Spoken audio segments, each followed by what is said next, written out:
Hello दोस्तों, कैसे हैं आप सब लोग। Welcome back to my channel. जब हम अपनी नई गाड़ी खरीदते हैं उस टाइम पे आपको पता है कि पॉलिसी जो होती है ना वो बहुत बेसिक चीज होती है, वो हमें लेनी पड़ती है। ठीक है, इसके ऊपर मैंने ऑलरेडी पिछले 2-3 वीडियोस बनाई हैं और उसमें कवर करने की काफी अच्छी कोशिश करी है, तो आप लोग देख सकते हैं उसके अंदर जाके पूरा पॉलिसी के बारे में। राइट, अब एक ना बहुत ही ज्यादा इंपॉर्टेंट टॉपिक है कि इसमें पॉलिसीज के अंदर ना एक आपने टर्म सुनी होगी जो एडॉन्स होते हैं। ठीक है, जो कवर्स होते हैं, तो उस एडॉन्स के अंदर भी ना एक बहुत ज्यादा इंपॉर्टेंट एडॉन है, वो मैं आप लोगों के साथ में डिस्कस करूंगा। जैसे मान लो मैंने इंश्योरेंस खरीदा, ठीक है, तो मेरे को क्या रहेगा कि अगर मान लो गाड़ी चोरी वगैरह होती है या टोटल लॉस जाती है, कुछ भी एक्सीडेंट वगैरह होता है, तो मेरे को जो पैसा मिलेगा ना कंपनी की तरफ से, भाई वो पूरा पैसा मिलेगा। ठीक है, लेकिन ऐसा नहीं होता है। आप लोगों ने ना एक टर्म सुनी होगी, आईडीवी करके होती है। ठीक है, इंश्योर्ड डिक्लेयर वैल्यू। अब जो ये आईडीवी होती है ना, इंश्योर्ड डिक्लेयर वैल्यू, इसके ऊपर ही सारा का सारा खेल जो होता है वो चलता है। ठीक है, अब मान लो क्या होता है कि सपोज करो आपने गाड़ी नहीं ली। ठीक है, नई गाड़ी लेते ही जैसे 1 साल के अंदर ना उसकी 5% जो वैल्यू होती है ना वो गिर जाती है, मतलब डेप्रिसिएशन वैल्यू जो वो लग जाती है। ठीक है, फिर नेक्स्ट ईयर क्या होता है, वो 10% हो जाती है, फिर उससे नेक्स्ट ईयर 15%, 25%, 35% और अप टू 40 या 50% तक भी जा सकती है। ठीक है, तो आप सोचो कि एक आपने गाड़ी ली और 5 साल में जाके उसकी जो वैल्यू होगी, जो कीमत होगी, वो बिल्कुल हाफ हो जाएगी।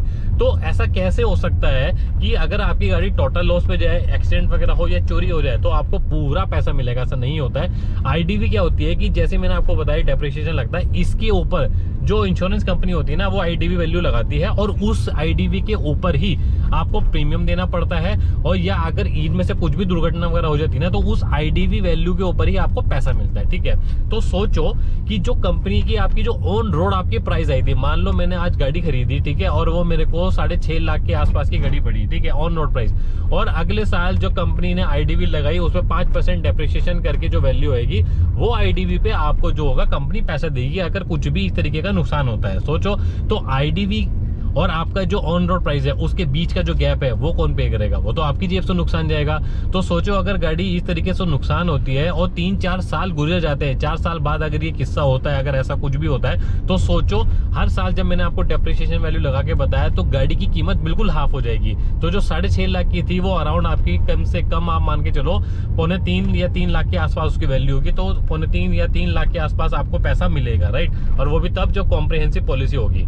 तो इस चीज से बचने के लिए ना, अगर आप चाहते हो, सुरक्षित रहना चाहते हो कि भाई मेरे को जो ये आधा पैसा ना मिले, ताकि क्या मेरे को कोई सेकंड हैंड गाड़ी खरीदनी ना पड़े या अपनी जेब से आधा पैसा और डाल के नई गाड़ी परचेज ना करनी पड़े, तो आपको नई एड ऑन लेना है जिसको बोलते हैं रिटर्न टू इनवॉइस। ठीक है, तो ये उन लोगों के लिए बहुत ज्यादा जरूरी है जो बीच का जो गैप है ना, जो डेप्रिसिएशन लगने के बाद है, वो बेयर नहीं करना चाहते, ताकि कुछ भी गाड़ी अगर टोटल लॉस में जाए या नुकसान हो, चोरी वगैरह हो, तो आज की डेट में अगर मान लो मैंने 2023 में आज जो गाड़ी खरीदी है ना, उसके केस में जो मेरा इनवॉइस हुआ है, पेपर बना है, वही मेरे को पैसा मिलेगा। अगर मान लो 2-3 या 4 साल बाद कुछ भी इस तरीके की मिस हैपनिंग होती है मेरी गाड़ी के साथ में। राइट, तो सोचो कितना इंपॉर्टेंट ये कवर हो जाता है। तो आप ये जो एड ऑन है ये आप देख सकते हो, और ये फायदा तभी है जब आप अपनी गाड़ी नहीं लेंगे। ठीक है, लेकिन इसका एक चक्कर क्या है कि इसका प्रीमियम ना आपकी गाड़ी के हिसाब से, और मान लो देखो शुरू में तो प्रीमियम कम होगा क्योंकि आपकी आईडीवी वैल्यू जो होगी वो कम आएगी, क्योंकि डेप्रिसिएशन कम लगेगा।